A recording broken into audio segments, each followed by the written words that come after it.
Bien. Cuando quiera.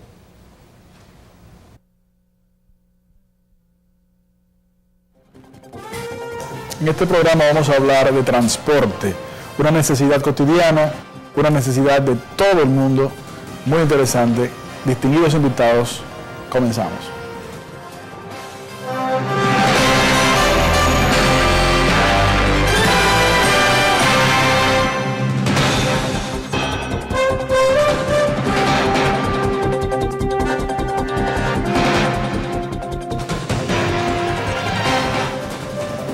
Señores, muchísimas gracias por seguir con nosotros siempre, como cada domingo en sintonía, en este su programa Es Así con Luis Miguel de Camps.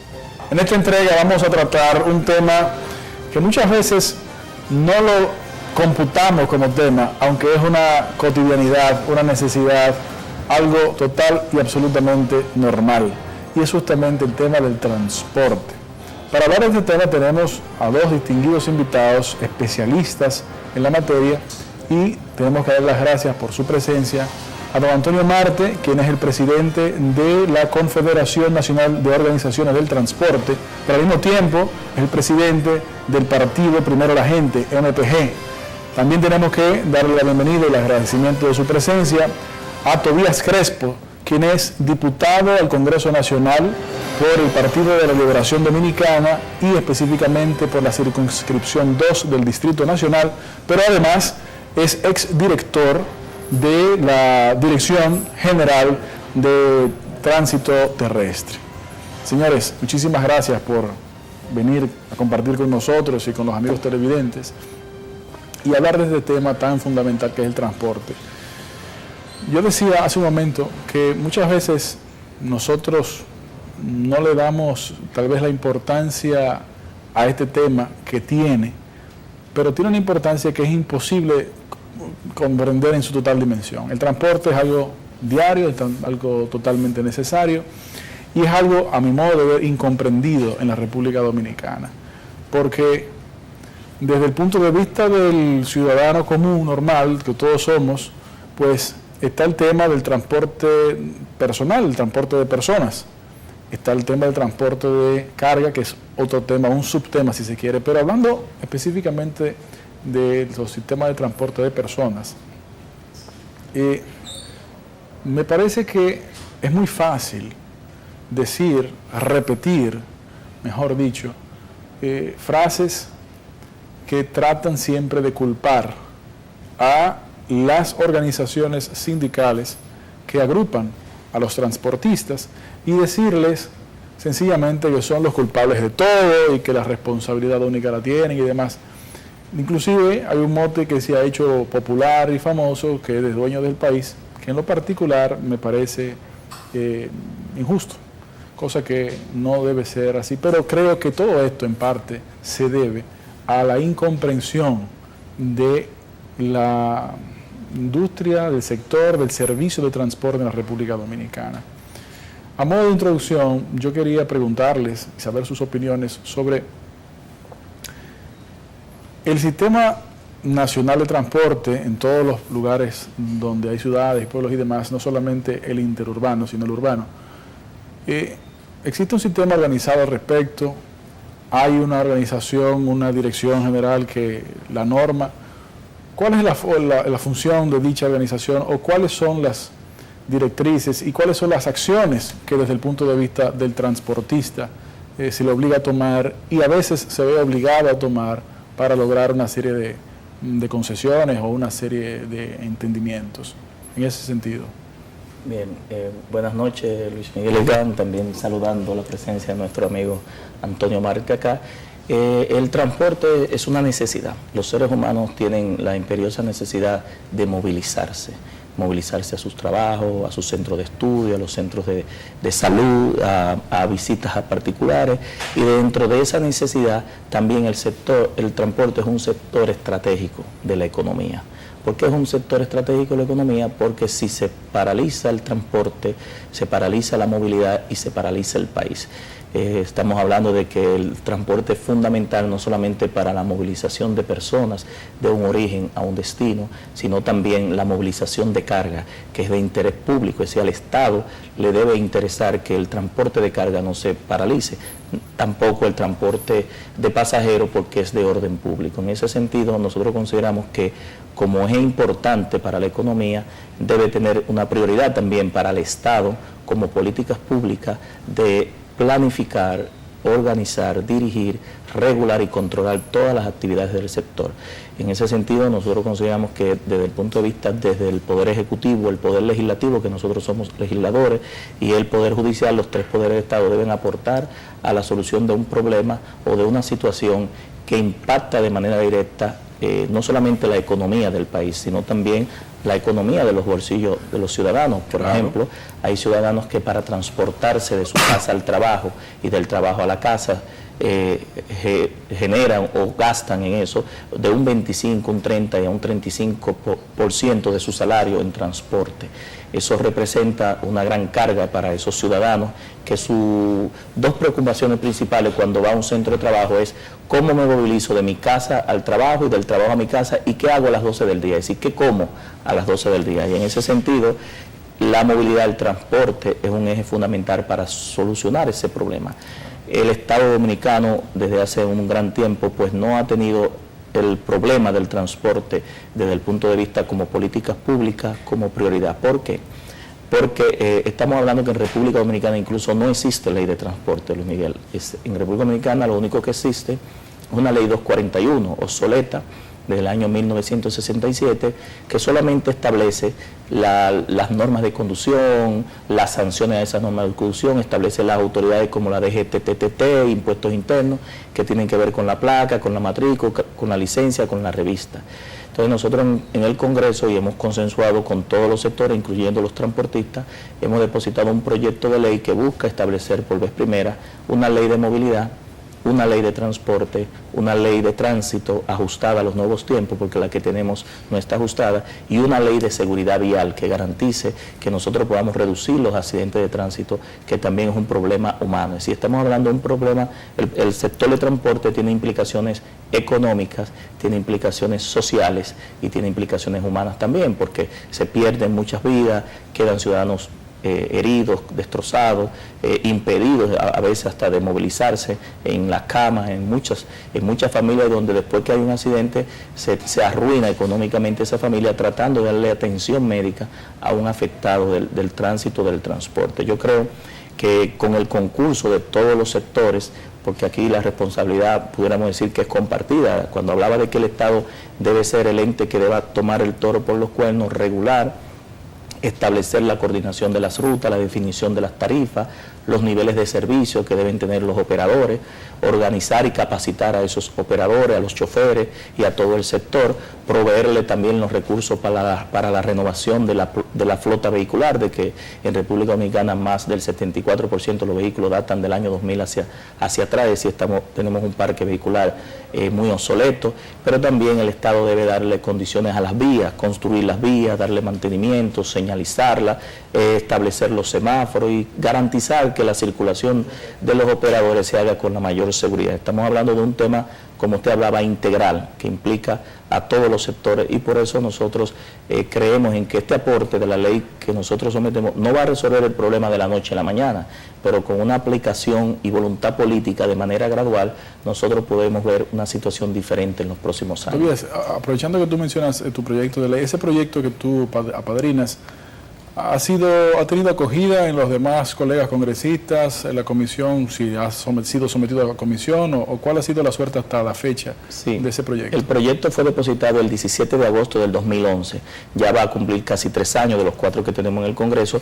Le hemos dedicado más de 3.000 horas al proyecto de ley, hemos trabajado con todos los transportistas, todas las federaciones, FENATRADO, FENATRANO, CONATRA, Mochotrans, CNTT, pero también con todas las instituciones del sector privado, Dirección General de Impuestos Internos, Dirección General de Aduana, la OTTT, la OPRE, la ONSA, la DGTTT, Politur, porque asigna rutas a nivel turístico, que no debe de ser, es decir, nosotros estamos unificando en una sola institución, el Departamento de Vehículos de Motor, los ayuntamientos a través del CAR, pero también con el sector privado que le interesa el tema del transporte, como ha sido el CONET, la IRD, ACOFABE, CADOAR, ANADIVE, ASOCIBU, y todos los intereses del sector. A la vez, el Congreso ha hecho vistas públicas donde hemos recibido propuestas de ciudadanos que han hecho planteamientos muy creíbles y que nosotros lo hemos introducido en el proyecto de ley, instituciones que trabajan con las víctimas de accidentes de tránsito, que trabajan con la educación vial. Es decir, le hemos dado un nivel de consenso, hemos recibido todas las propuestas de los diferentes sectores, porque creemos que si, por ejemplo, los operadores son parte del problema, deben ser también parte de la ley y de la solución, y ellos han hecho sus propuestas de aporte a que salga la ley.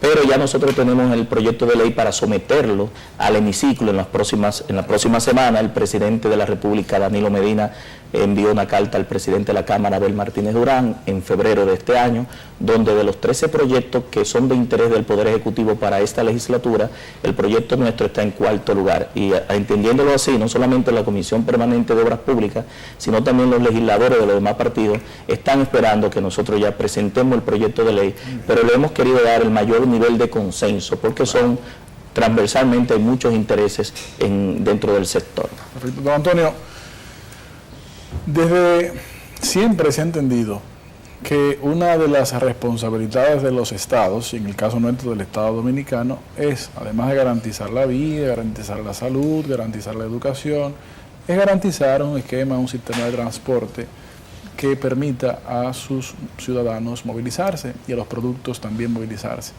Pero también es cierto de que si bien esto es una obligación, o debe ser una obligación del Estado, el Estado ha sido incapaz de solucionar esto de manera directa como tal. Y es justamente, lo que a mí me parece, donde entran justamente los individuos, las personas, las organizaciones que se dedican a darle este servicio a la ciudadanía que el Estado ha sido incapaz de proveer. Y es justamente el caso donde usted tiene una larga experiencia. Y allí, desde su punto de vista, don Antonio, ¿cuáles son las principales razones? Y, bueno, ¿cómo ve usted el sector, en primer lugar, y cuáles son las razones por las cuales usted entiende el Estado ha sido incapaz de lograr esto? Mira, Luis, gracias por invitarme a este programa. Siempre desde que lo iniciaste te veo de noche. Muchísimas gracias. Siempre te estoy mirando. Ahora bien, a veces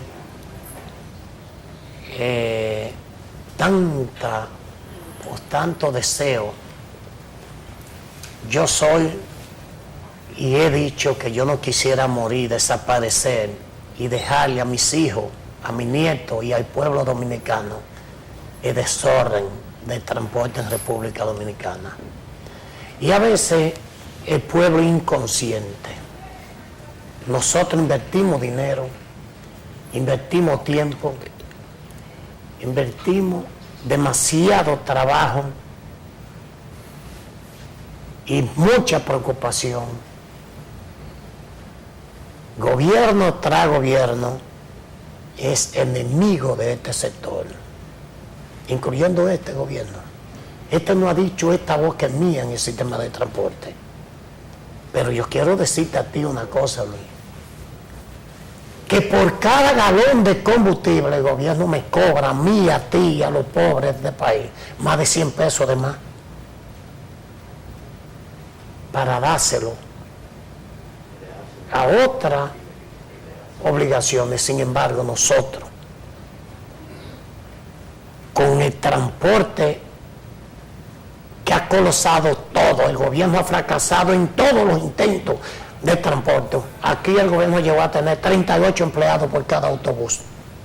Por un autobús. Por un autobús. 38 empleados. 38 empleados, una nómina de 7.000, 8.000 personas en una institución con 200 300 guaguas. Cuando más tuvo 900 y tenía 7.000 empleados. Ahora bien,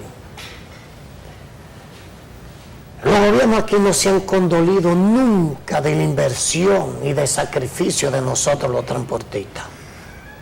Nosotros tomamos una ruta sin un pasajero.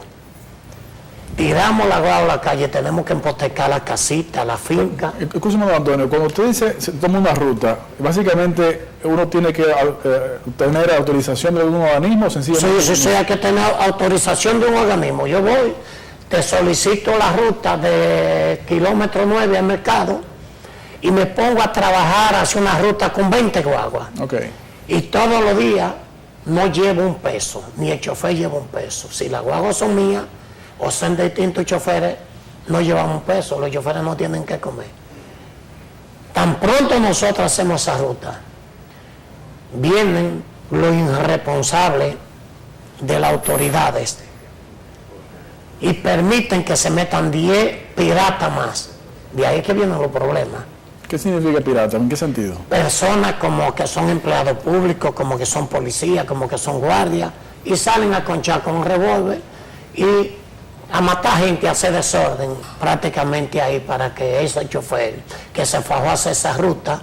Pero ¿cuál es la garantía de esa autoridad? Ninguna, cero. ¿Tú sabes qué dicen la autoridad? Que se maten, y se hacen de la vista gorda, para que tú como transportista, como chofer, tengas tú que salir a defender. Pero no hay organismos aquí que regule ese desorden. Un Estado en esta condición,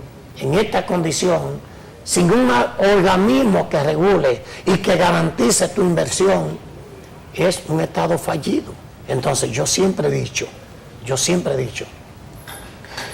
que esta ley que todavía conjuntamente un equipo de abogados, y a nosotros nos ha costado, el equipo técnico de CONATRA, le ha costado muchos día y noche de sacrificio de trabajo para llevar una ley adecuada.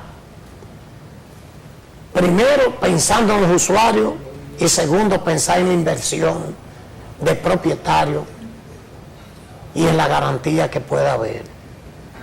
Pero yo te voy a decirte una cosa. Todavía tiene mucha resistencia, y voy a hablar claro, que ha podido aguantar el torpedeo que existe dentro de muchas autoridades de su mismo gobierno que no quieren la ley. Porque déjame decirte por qué. ¿Y por qué no quieren la ley, don Antonio? Ay, pero ven acá, mijo. Y si tú eres director de oficina TAE y tienes 20 guardias, y entre esos 20 guardias tiene uno para que barre el patio de tu casa, tiene uno para que te abra la puerta, tiene uno para que serenee, tiene uno en el día también, y tiene otro para que se tire a la calle, tiene una jipeta detrás con 5 y 6 militares más y una nómina manejando millones de pesos. ¿Tú quieres que eso le pase? Todas esas instituciones van a desaparecer y quedaría una institución. Entonces esa ley, y ahí se terminaría la búsqueda. Muchas autoridades, los mayores pleitos que se dan en las rutas son ocasionadas por autoridades del mismo gobierno, por estar buscando cuartos. Óyeme, si ahora mismo quieren que Tobillo nos estemos matando, le autorizan una ruta todavía por encima de la mía, para que yo tenga que buscar un palo y caerle a leñazo todavía necesariamente. Pero ya yo cogí los cuartos por detrás y lo autoricé, yo me fajé a hacer la ruta, y por eso a veces dijo una vez a Radamés Gómez Pepín, los dueños del país, pero yo a Radamés, mi amigo y mi hermano, le propuse una vez, y a Manuel, que es mi hermano y lo quiero mucho, y Pepín, nosotros no queremos, le dije, vamos a ser socios, yo quiero que ustedes sean mis socios, acepten mi inversión en sus empresas de ustedes y vengan a esta. Pero yo quiero decirle una cosa, no me compren acciones, yo quiero que ustedes entren voluntariamente, participen conmigo sin comprar acciones, ustedes van a tener de los beneficios. Pero yo que quiero comprar acciones en sus empresas a ustedes, en el grupo, para ver qué es mejor. Y yo quiero que la administración que yo hago, la hagan ustedes y pónganme a mí a administrar. Es más, no me pongan a mí a administrar. Y extrayó Manuel la risa. Dice, no, yo Antonio, ahí no quiero participar. Digo, pero como ustedes no están tanto arriba nosotros, yo quiero eso. Déjame explicarte. Este es el negocio más malo del mundo, sin garantía, porque los gobiernos no se conduelen. Y yo quiero decir... Y le diría entonces, don Antonio, la gente que está en contra de esa posición, pero don Antonio, si usted dice que está malo, ¿por qué te sigue ahí? Te digo algo. ¿De dónde yo vengo? De ser un agricultor, vendí una finca para meterla en guagua. No lo conocí el negocio. Eso es lo que conozco. Eso es lo que conozco. Tú solamente, si tú eres abogado y te sacan de carrera de abogado, tú en este negocio estás como prestado, tú todavía ni sabes en la prensa. Y si yo digo en este momento y digo que a la misma hora tuya te voy a abrir un espacio de televisión, yo voceando en un lado y tú voceando, y se juntaran los dos canales, mira, y aquí salían tú y yo a batazo limpio, nos fajaron aquí, adelante de la televisión nos fajaron, ¿no? Entonces por eso es que dicen que los transportistas peleamos mucho, pero es porque defendemos nuestro espacio. Pero yo quiero decirte a ti que ojalá la ley se dé como la hemos consensuado. Si se da la ley como hemos consensuado la ley, es un éxito y solamente podría salir ganando. ¿Tú sabes quién? El pueblo dominicano. Yo tendré garantía de mi inversión, tendrá garantía usted que se monte en un autobús y que sale a la calle con un carro, y el gobierno que tendrá un transporte decente. Yo me sentaba con el presidente de Guatemala antes de ser presidente de la República y dijo, yo esto lo voy a resolver a como dé lugar. Y viene, su hijo es transportista. Escúcheme, don Antonio, porque esa información de ese encuentro que usted tuvo nos interesa mucho, pero tenemos que hacer un breve corte para que nos lo comente después que retornemos. No se vayan, ¿eh?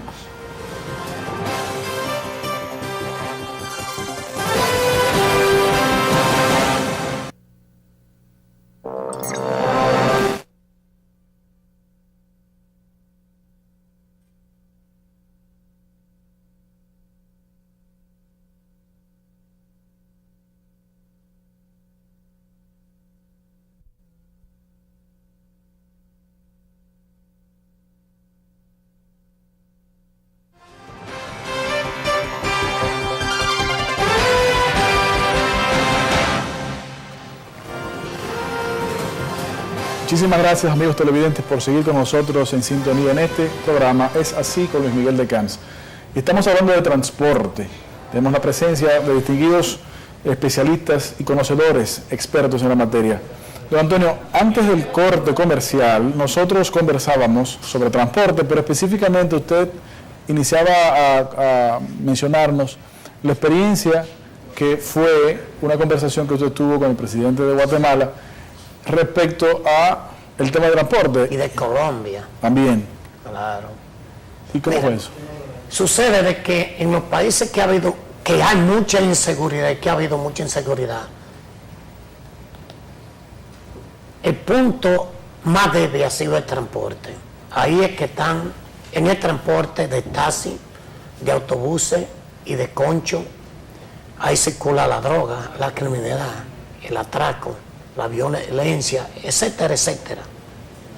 En Guatemala ya los choferes no se atrevían ni ir a las estaciones a echar combustible.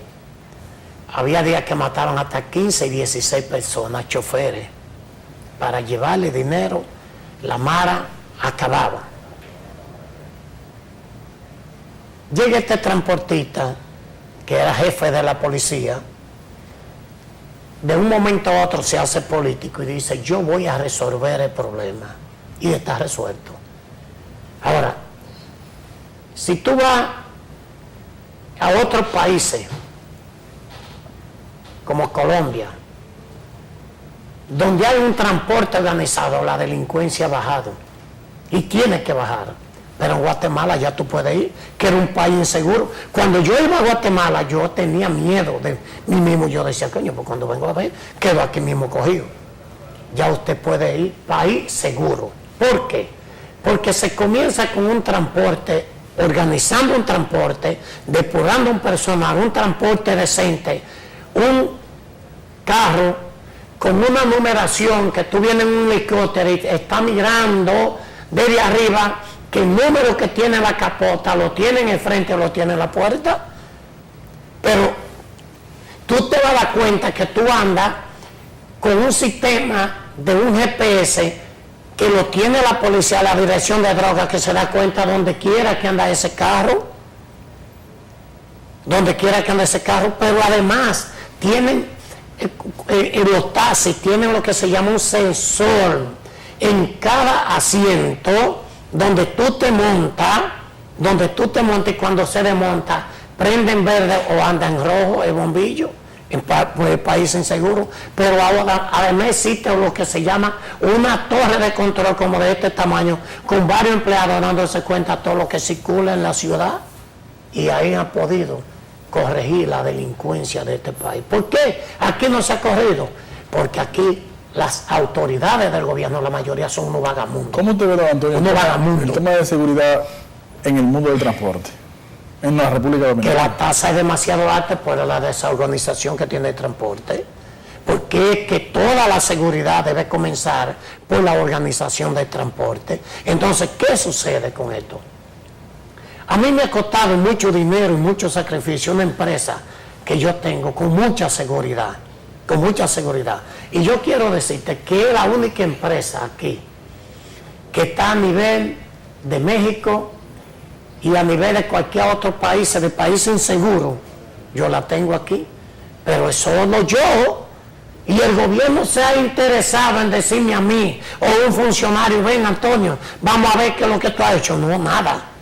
Pero aquí yo llegué y traté de conseguir que me aprobaran una resolución en el ayuntamiento, que todos los carros fueran amarillos de taxi y que tuvieran un sistema GPS. ¿Tú sabes qué hizo el presidente Leonel Fernández en el momento de ir saliendo? Regaló 200 carros amarillos para que salieran a conchar y me desgraciaran casi 2.000 que yo tenía de un solo color.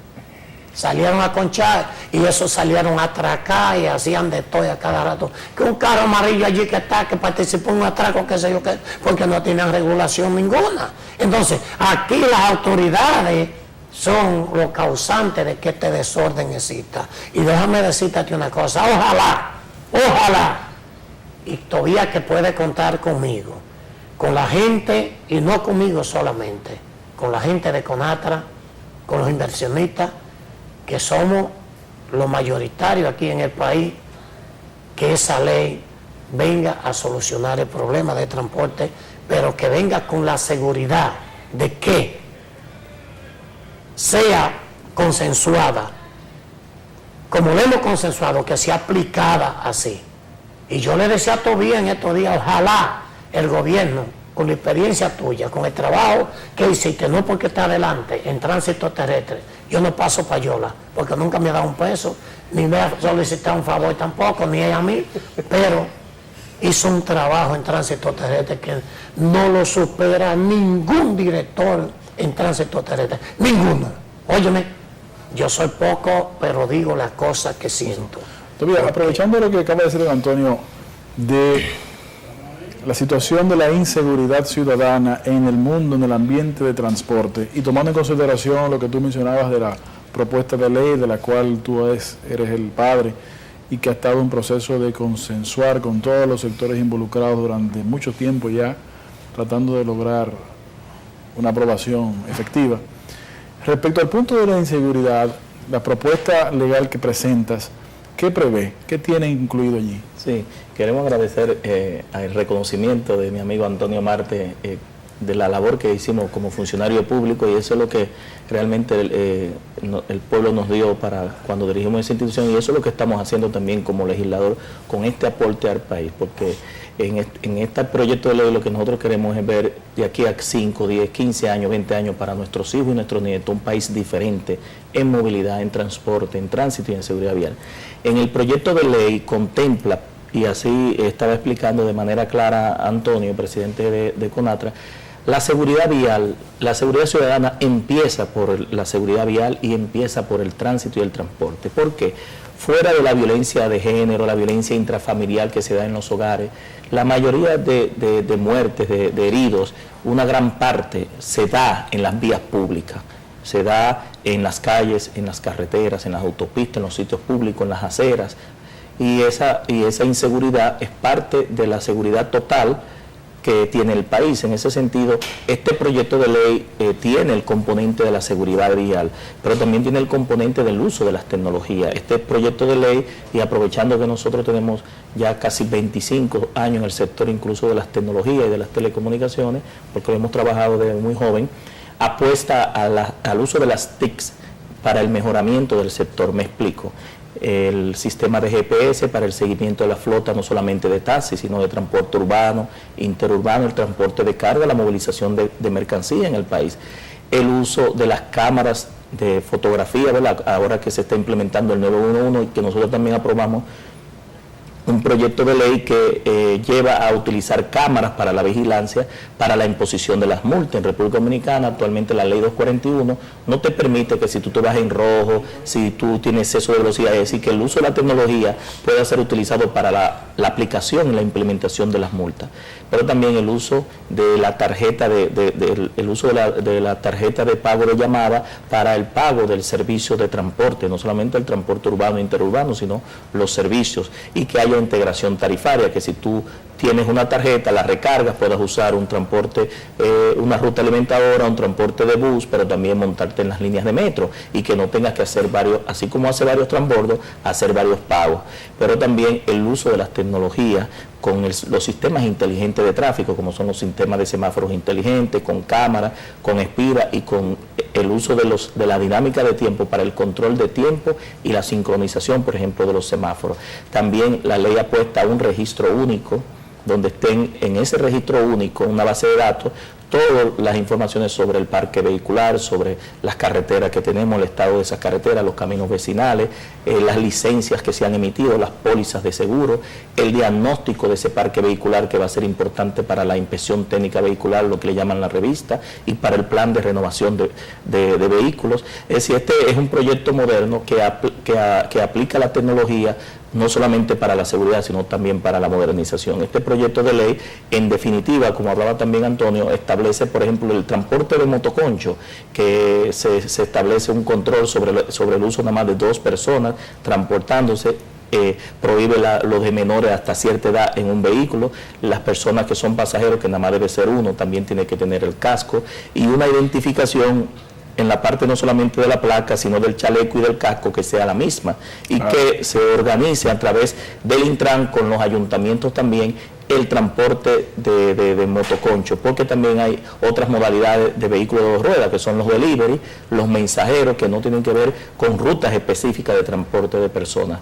Es decir, estamos hablando de que un elemento importante, y ya que en República Dominicana una de las grandes preocupaciones que tiene el ser humano, por encima incluso del costo de la vida, de la situación de empleo, de desempleo, está el tema de la inseguridad. Del año 2004 hasta la fecha, todas las encuestas que nosotros hemos tenido acceso, la primera preocupación del ciudadano es si salgo, si llego con vida a mi casa. Yo creo que la seguridad vial, el aportar a este proyecto de ley, va a contribuir a la seguridad ciudadana, porque muy bien nos explicó, cuando nos comportamos como peatón, como pasajero o como conductor, estamos contribuyendo o no a la seguridad general del país. Ojalá con todas esas bondades del proyecto, y después de haber agotado un recorrido de consensuamiento con diferentes sectores, como lo mencionaba don Antonio, pues ojalá, y adicionalmente, como tú mencionabas, Tobías, de que el presidente de la República establece dicho proyecto como una de las prioridades,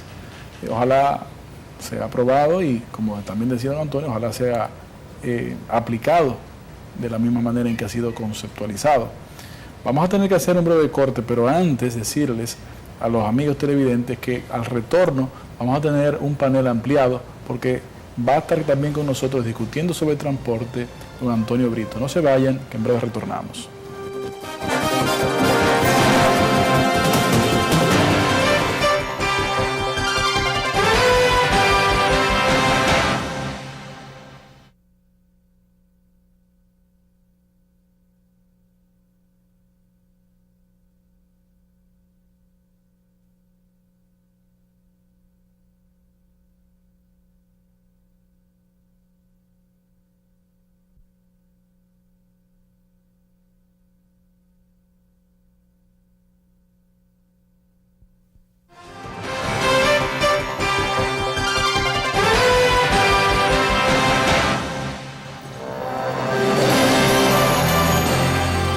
Señora, muchísimas gracias por continuar con nosotros. Aquí en este programa Es Así con Luis Miguel de Camps. Estamos hablando de transporte y para hablar de ese tema hemos estado hablando con distinguidos invitados y, como mencionaba antes del corte, un panel ahora enriquecido con la presencia también de otros de los invitados.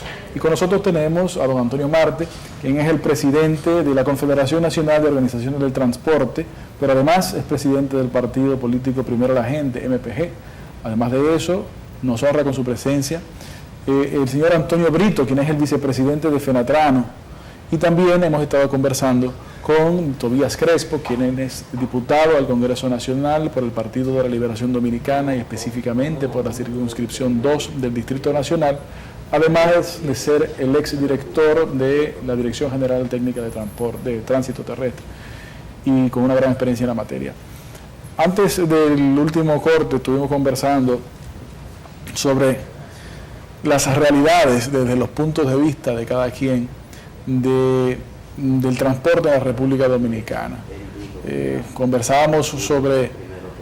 Al final conversábamos sobre el tema de seguridad y sobre las bondades que trae consigo el proyecto de ley que se pretende presentar al Congreso Nacional para que haya un solo organismo rector del transporte en nuestro país, y con una serie de facilidades técnicas que deben no solamente mejorar el transporte, mejorar el servicio al ciudadano, pero también asegurar la inversión en ese sentido. Y sentido enumerado los tres, me gustaría saber su parecer sobre el hecho de que hay quienes entienden que el servicio de transporte debe ser brindado por el Estado, de manera directa. Hay quienes entienden que el servicio de transporte no debe ser brindado por el Estado, sencillamente un proceso de regulación. Y hay quienes entienden que debe haber componente público y componente privado, es decir, que el Estado brinde algunos servicios, pero también se complemente con los servicios dados por los sectores transportistas, unificados en unidades sindicales y demás. Don Antonio mencionaba ahorita el ejemplo de que en un momento determinado el Estado Dominicano ofrecía servicios de transporte a través de diferentes guaguas y había una nómina inflada a niveles inimaginables, tal vez.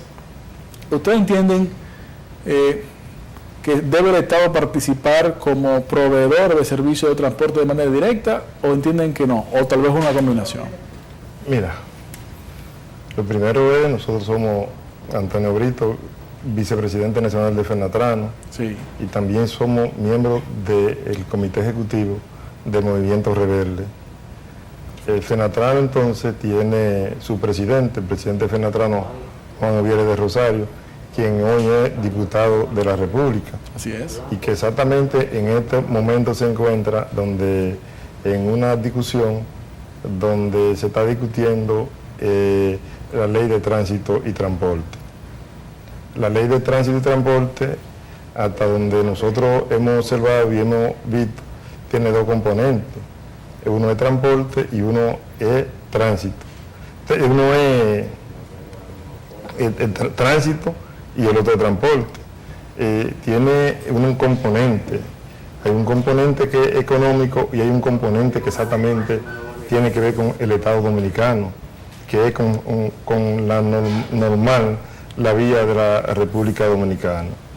Nos encontramos que en República Dominicana hay cientos de organizaciones que han venido brindando un servicio de transporte por antigüedad, por años. La federación de la cual nosotros hoy somos parte, el Estado Dominicano, a través de sus instituciones que regulan el transporte, han dicho que Fenatrano en el Distrito Nacional controla el 88% de la ruta urbana y suburbana en el Gran Santo Domingo. Nosotros entonces siempre hemos sido apegados a que el Estado debe de regular el tránsito, pero también el transporte. Ahora, el Estado no sabe cuál es el horario que tiene una guagua de Villa Altagracia a Santo Domingo, pero tampoco el Estado sabe en qué horario sale una guagua de San Cristóbal y en qué horario termina, pero tampoco sabe en qué horario sale una guagua de la zona oriental, es decir, de la ruta 101 o de la 99. El Estado no está regulando en lo absolutamente nada, porque aunque hay cerca de 14 empresas, cerca de 14 instituciones que regulan el tránsito o oficinas del gobierno, solamente entonces lo que se están apegadas es a manejar los recursos que el Estado Dominicano provee esos funcionarios.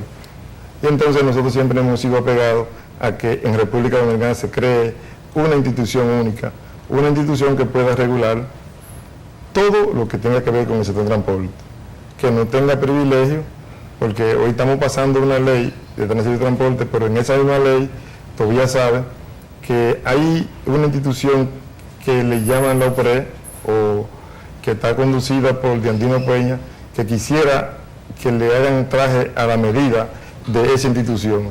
Entonces nosotros en eso siempre es donde nos hemos opuesto y donde hemos planteado que debe haber una institución que regule en República Dominicana el tránsito.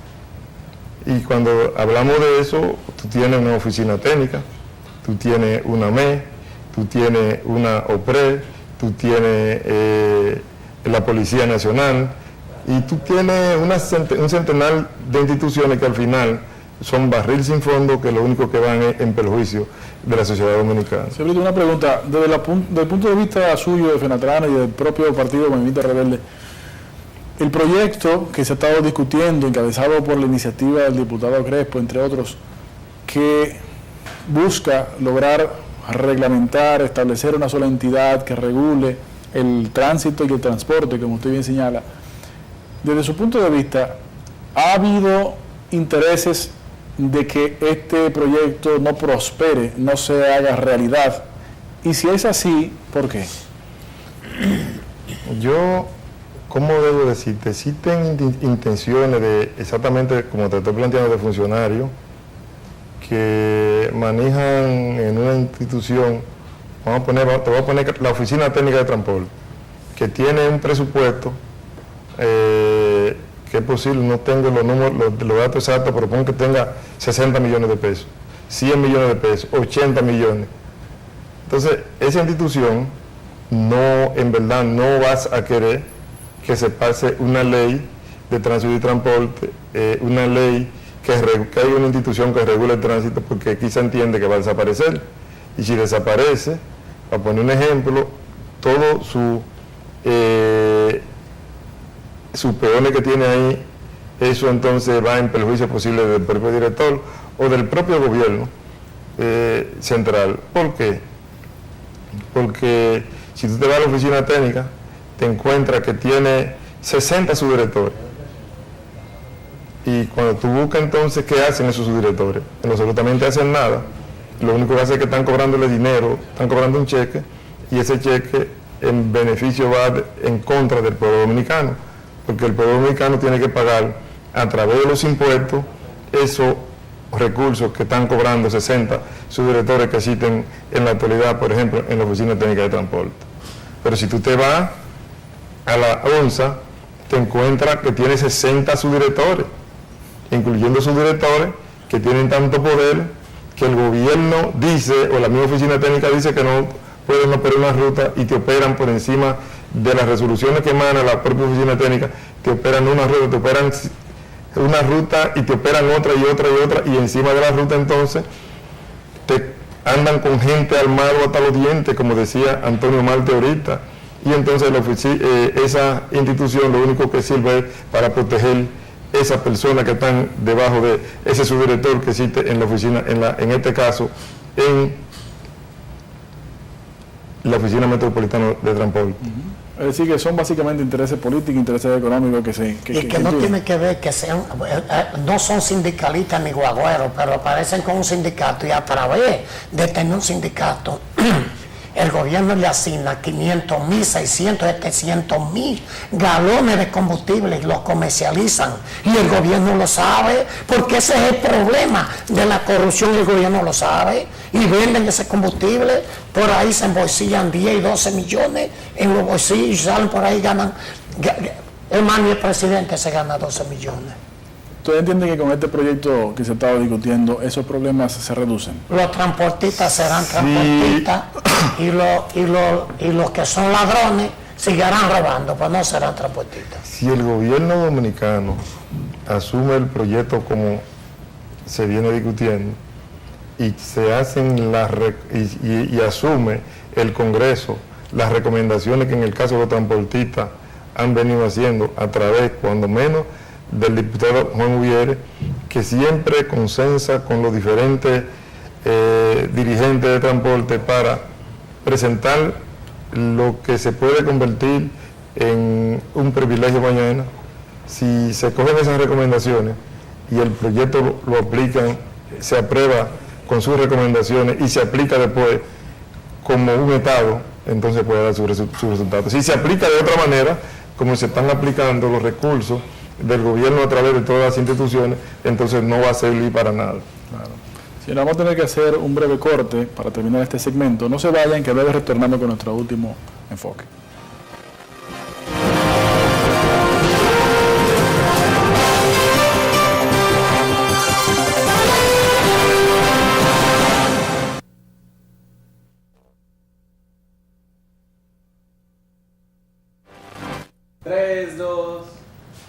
Señores, este ha sido nuestro programa del día de hoy sobre el tema de transporte. Tenemos que darles las gracias a todos ustedes por mantenerse en sintonía con nosotros, pero también especial agradecimiento a nuestros invitados, Antonio Marte, Antonio Brito, Tobías Crespo, distinguidos señores con experiencia vasta en la materia y que todos hemos escuchado las propuestas razonables que todos ellos han hecho y que difícilmente nadie pueda mencionar argumentos en contra que sean también razonables. Muchísimas gracias y muy buenas noches.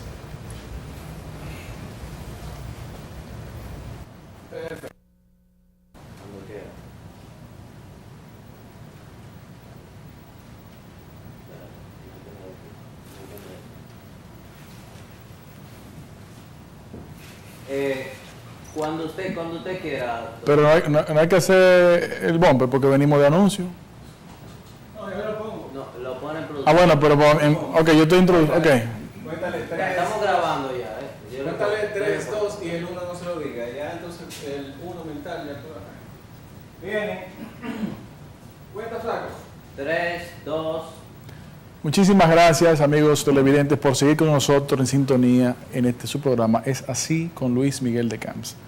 Y ahora, como es ya costumbre, trataremos este último segmento con el para variar. Los dominicanos tenemos cierta fijación cinética. Todo tiende a lo motriz. Si queremos saber cómo se desarrolla una actividad X, preguntamos, ¿cómo es el movimiento? Si ese movimiento conlleva beneficios económicos, se dice que hay un buen meneo. Pero si una persona está ganando mucho dinero demasiado rápido y no se sabe de dónde, entonces se dice que anda en un meneo raro. Si le descubren el meneo raro y cae preso, decimos que se lo llevó quien lo trajo. Y ojo, que al decir cayó preso, se habla de caer, que es el movimiento que sufren los cuerpos por efecto de la gravedad. En fin, que aquí todo cae, se mueve, se menea, en síntesis, se transporta. En nuestro para variar de hoy hablaremos precisamente de eso, de transporte en la República Dominicana. Para poder hablar del transporte, el equipo de investigación de este programa Es Así se dispuso a estudiar el tránsito dominicano y tras muchas horas de análisis llegaron a la siguiente conclusión. El tránsito de aquí es desastroso. Lo primero que hizo el equipo fue identificar a todos los participantes de nuestro tránsito y el resultado fue una serie de grupos que se comportan de forma distinta y además tiene subgrupos que también se comportan de manera distinta. Los grupos más grandes son 3: vehículos de motor, vehículos de tracción animal y los peatones o gente que está en la calle. Los vehículos de motor se dividen a su vez en 2 grupos: los de 2 ruedas y los de 4 o más ruedas. Los de 4 ruedas o más a su vez se dividen en 2 grupos: los vehículos privados y los públicos. Los vehículos privados se dividen en los que tienen placa normal y los que tienen placa oficial. Para estos últimos, las leyes de tránsito simplemente no existen. Para los otros, depende, porque a veces sus conductores tienen una tarjeta de alguien y los efectivos de AMET les dan un chancecito. Si no tienen la tarjeta, ese chance, pues, algo se podría hacer. El punto es no dejar que el carro se vaya al canódromo. Otro subgrupo de los vehículos privados es el de los vehículos de carga, como las patanas, y quienes las manejan de forma imprudente, los patanes. Con los vehículos públicos es más complejo.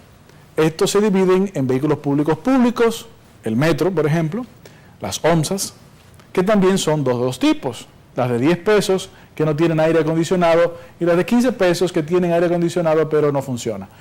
Dentro de los vehículos públicos también están los públicos privados y los privados públicos. Parece confuso, pero no. Vamos a ver, los vehículos públicos privados son los de uso exclusivo de instituciones del Estado y los vehículos privados públicos son los que pertenecen a un particular que da servicio de transporte públicamente. Entre estos están los taxis, las guaguas voladoras y los carros de concho. En los vehículos de 2 ruedas encontramos las pasolas y los motores, que pueden ser motoconchos, cobradores, policías o deliveries, ya sea de colmado o de transporte escolar. Con los policías y motores hay que hacer notar la siguiente diferencia. Al parecer, las gorras de la Policía Nacional sirve también como casco protector. Nótese en esta imagen que tenemos aquí que nunca usan casco, un poder especial de estas gorras. Tenemos así, con los vehículos de motor, pasamos a los vehículos de tracción animal, dentro de los que están las carretas, carretones, carretillas y triciclos. Y claro, están los vehículos de tracción animal, donde el animal es uno, las bicicletas. Dentro de las bicicletas encontramos 2 subgrupos: los ciclistas y la gente que anda en bicicleta, que no es lo mismo. Vean la diferencia. Estos son los ciclistas. Y ese es una persona que anda en una bicicleta. La diferencia es el motivo. En unos el motivo es el ejercicio y en el otro el motivo es la necesidad. Perfecto. Entonces vamos a la promoción. Bien. Ahora sí, dale bien. Si alguna vez ha tenido algún malentendido en la vía pública con los transportes, con los vehículos de diferente índole, este próximo programa de esta semana le va a interesar porque hablaremos de transporte. Para hablar de transporte, contaremos con la presencia de Antonio Marte de CONATRA, de Antonio Brito de FENATRANO y de Tobías Crespo, diputado nacional. No se lo pierdan. Correcto. Hemos terminado.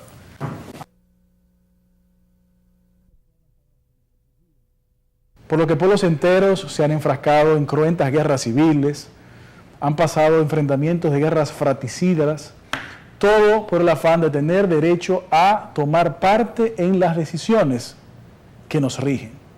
Derecho que ahora delegamos en el Congreso. Para variar, hoy el involucramiento que tenemos en términos de democracia, debemos referirnos posiblemente respecto a manifestaciones de desacuerdo. Ahí no se entiende nada, Anselmo. Con esos acentos ahí, ¿qué es lo que dice? A ver, no, dame un momento.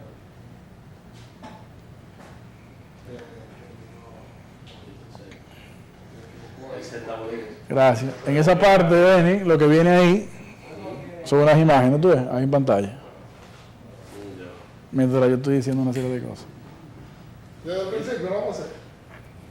Vamos a hacerlo. Selmo, déjame ver el 2 para yo ver lo que dice, porque... Para la tarjeta, que él va a revisar todo.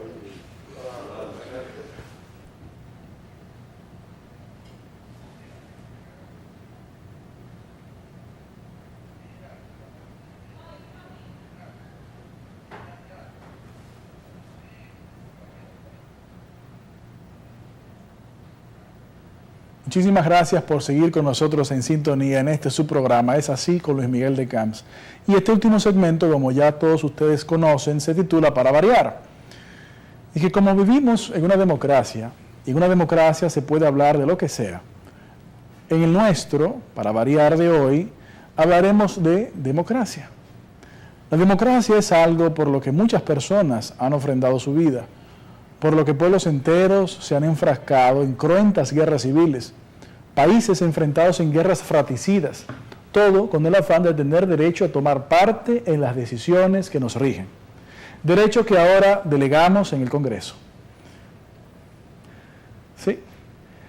Para variar, hoy día invocamos el término democracia para referirnos a la posibilidad de manifestar desacuerdo con la forma en que se maneja el Estado. Este derecho a la libertad de expresión es esencial a la democracia, que, como todos sabemos, nació en la antigua Grecia, en la Atenas del sabio Sócrates, quien precisamente no estaba de acuerdo con eso de democracia y vivía hablando públicamente en contra de ella, por lo que finalmente lo mataron. Bueno, hay que aclarar que la democracia griega era muy diferente a lo que entendemos hoy día. El término proviene del vocablo demos, que significa pueblo, y kratos, que significa autoridad, es decir, sistema de gobierno en el que la autoridad recae en el pueblo, como acabamos de ver. Sin embargo, para variar, la diferencia estriba en que el término pueblo para los antiguos griegos era muy diferente del que manejamos hoy día. Al pueblo solamente pertenecían quienes cumplían con los requisitos de ser hombres, ciudadanos, nacidos allí, con cierta cantidad de propiedades y un número definido de esclavos, y además habiendo alcanzado cierta edad. A resumidas cuentas, el pueblo era un reducido número de viejos con mucho dinero. Nada que ver con los que nos viene a la cabeza hoy día cuando pensamos en pueblo, y menos aún con lo que pensamos cuando se habla de darse un baño de pueblo, que por lo regular es comer una fritura, beber en un colmadón, montarse en una guagua pública, dejarse ensuciar por uno de los tiznados del carnaval, entre otras cosas. Como dijimos, el pueblo en la antigua Grecia era más parecido a un grupo reducido de viejos con mucho dinero, pero sin poder político, el cual estaba en manos de un grupo más reducido aún y al cual no tenían acceso, ya que el poder se obtenía por linaje, es decir, se heredaba. Así que estos comenzaron a fomentar la idea de democracia en la plaza pública para hacer echarles el palo a los otros. Más tarde, con los romanos, los conceptos de pueblo y de ciudadano comenzaron un lento proceso de crecimiento, a la par que crecía el imperio.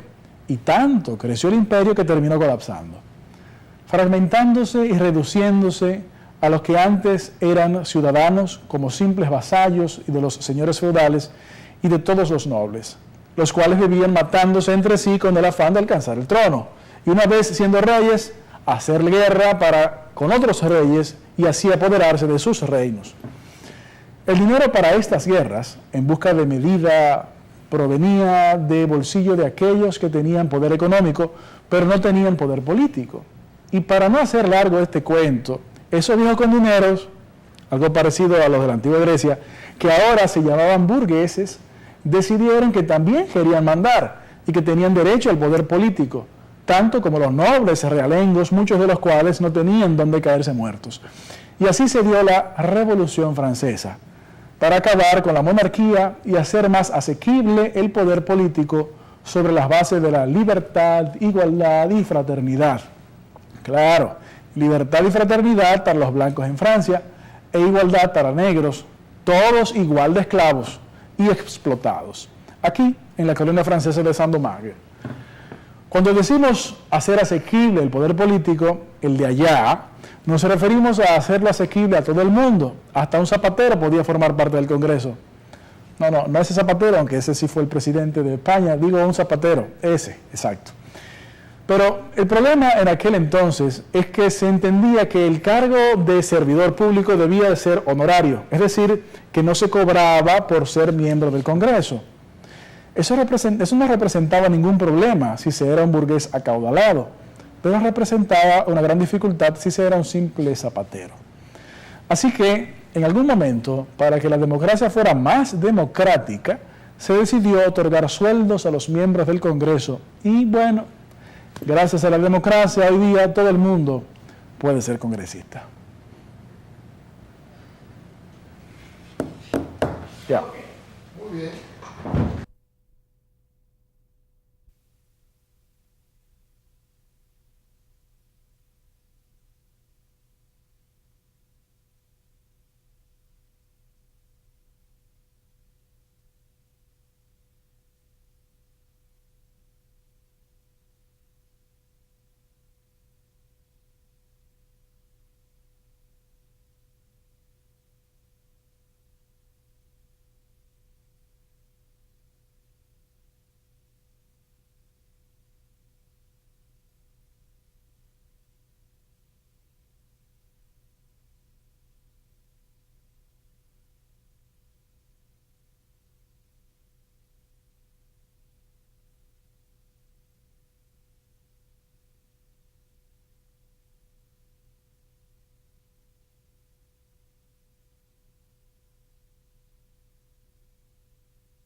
Grabando Villeta.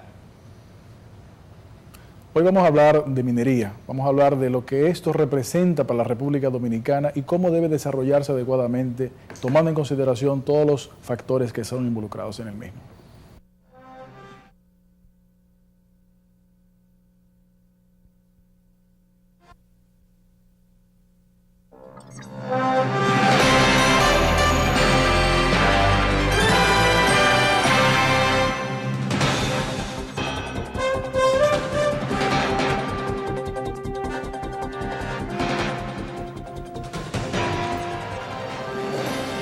Muy buenas, estimados amigos televidentes, sean todos ustedes bienvenidos a este su programa Es Así con Luis Miguel de Camps. Como les acababa de decir hace un momento, en esta entrega vamos a hablar de minería, vamos a hablar de lo que significa esto, vamos a hablar de lo que esto implica y vamos a tratar de manera también especial, una vez entendamos el concepto general, sobre Loma Miranda. Para discutir estos interesantísimos temas, contamos con la distinguida presencia del señor Luis Carvajal, distinguido ambientalista y miembro de la Academia de Ciencias. Muchísimas gracias y bienvenido. Con Osiris de León, quien es un geólogo, pero además es reconocido dirigente político.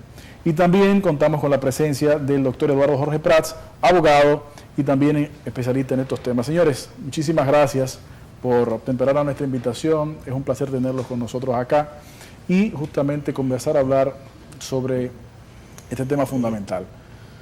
En sentido general, los televidentes, todos, de una manera u otra, hemos sido, ustedes han sido miembros activos de estas discusiones, pero en la mayoría de los casos los televidentes han sido pues miembros pasivos y escuchas de las discusiones que se han estado planteando en la República Dominicana en los últimos años, sobre todo referente a los temas de minería.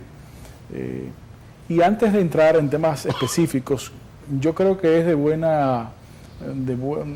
proceder para la edificación de todos nosotros tener un concepto bastante claro, pero amplio, sobre lo que es la minería, cómo debe idealmente ser desarrollada esta actividad y en esa dirección, cómo nosotros como país nos encontramos en base a esa definición.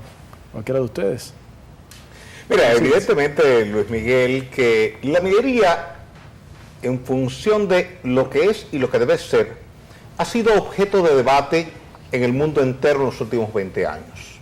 Te puedo poner como ejemplo el caso del Programa Iberoamericano de Ciencia y Tecnología para el Desarrollo, el CITED, que se reúne 2 y 3 veces al año en diferentes países iberoamericanos para discutir cómo podemos hacer una minería que sea ambientalmente compatible. Es decir, ¿cómo hacemos la minería sin degradar la flora, sin degradar la fauna, sin dañar los suelos, sin dañar las aguas? Y ese es el reto, y eso es lo que se discute fundamentalmente en cada foro internacional. Y la República Dominicana no está ajena a esa discusión. Así como se discute hoy día en Perú, si vamos a ampliar la minería o no, así como se discute en Chile, se discute en Ecuador, se discute en Estados Unidos y en Canadá, se discute en Europa, se está discutiendo en la República Dominicana. Y yo creo que es importante y es sano, porque esto ayuda a que ambas partes veamos cosas que a veces no se ven.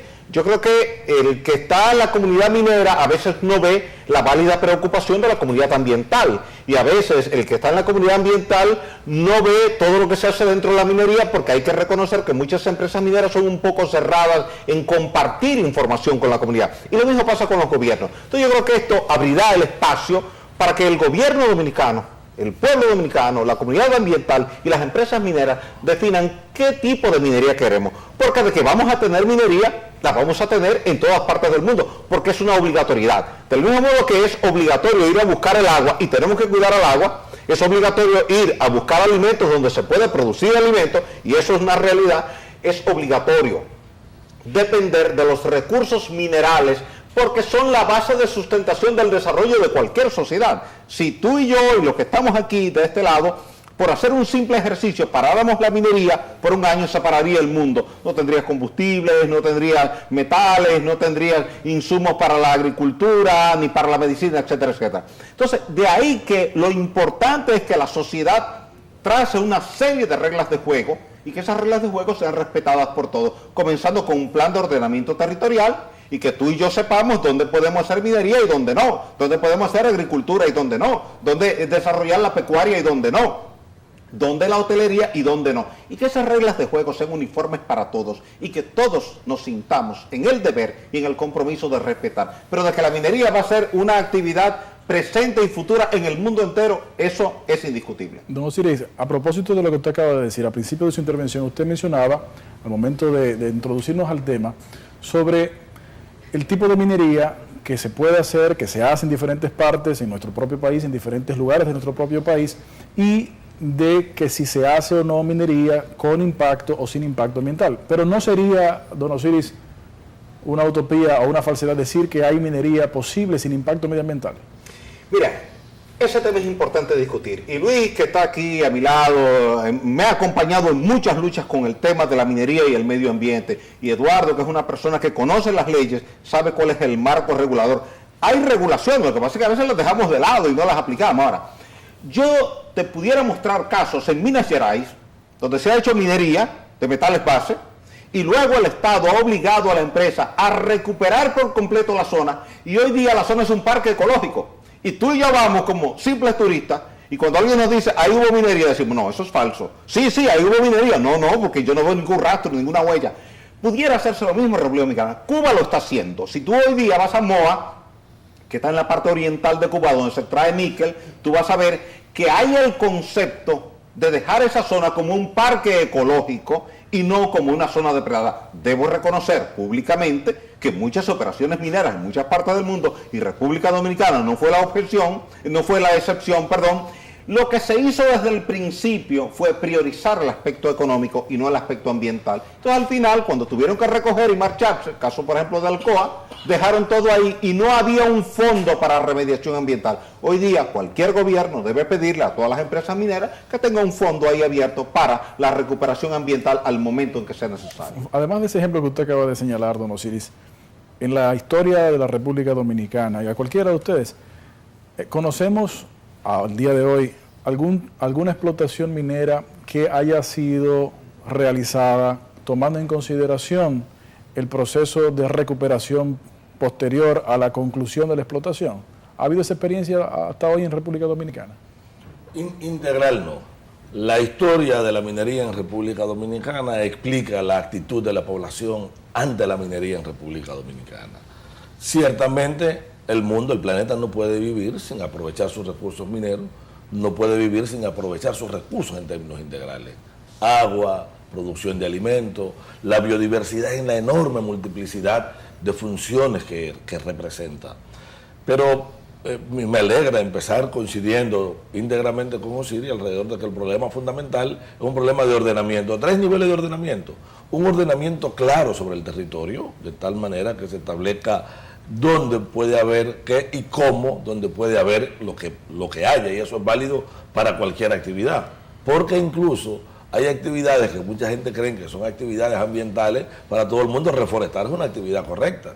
Sí. Y yo le puedo asegurar que en Dominicana tenemos múltiples ejemplos de catástrofes ecológicas creadas en sitios con patrones erróneos de reforestación. O sea, la introducción de especies especies exóticas, la homogenización del sistema, el sembrar en espacios de recuperación como si se estuviese manejando una finca, y lo coloco para que se vea que el mito de que hay alguna actividad, que no todas las actividades impactan y todas pueden impactar positivamente. ¿Cuál es el problema fundamental de la minería?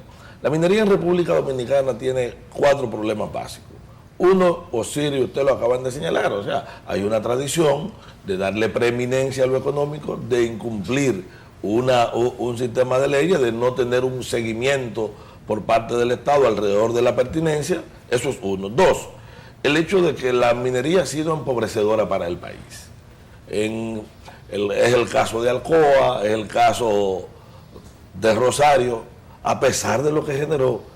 Y aunque parezca extraño, y la enorme confrontación que tenemos con Falcondo por el asunto ahora de la pertinencia o no de Loma Miranda, En el caso de Falcondo, gracias a una forma de negociar los contratos y de discutir, ha sido desde el punto de vista económico. Fíjense que nosotros no hemos cuestionado la naturaleza económica del contrato, hemos cuestionado los incumplimientos en el manejo del pasivo ambiental, las evasiones en las responsabilidades, por ejemplo, alrededor de la aplicación del 5%, los jueguitos que ha hecho y que son perfectamente demostrables con el problema de las partes de los beneficios que le corresponden al Estado, la falta de depósito de los fondos de remediación ambiental en el Banco Central, tal y como lo establece el contrato que se hizo cuando no había ley ambiental, pero ya Balaguer previó ese componente y luego obligado y establecido por la ley ambiental. Sin embargo, es un componente no cubierto. El hecho mismo de que los planes de remediación, hay una parte que es responsabilidad inmediata, pero el resto es ejecutable por otras vías que están claramente establecidas y no se cumple. Entonces, esa minería con esa característica es terrible. El segundo elemento fundamental es la negación al derecho de participar al dueño en superficie, que es un factor más de empobrecimiento de la población.